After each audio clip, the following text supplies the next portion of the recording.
که مې سر په خلاص هم څه نو ډېر خراب انجینیر بسم بابا. زما د زوی د جیب خرڅ ستا د معاش زیاده دی. د زالګۍ سیلان شوه کې ولې د مورني ماش مې د پلار پر دوا وځي. لاسونه درته کچکولوم خواست درته کوم چې زما د زوی راتلونکی مه خرابوه. ته ما ته راشئ چې ته رقم درس ورکوم. ته زما د پلار سره څه ستونزه لرې؟ دلته د ګرمکو کریم هم اوس په 50 روپۍ سوي دي.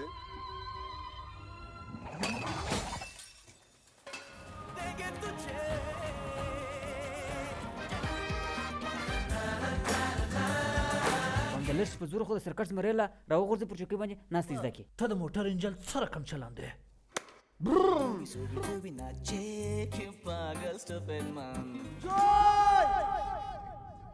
نه دی اوس غلی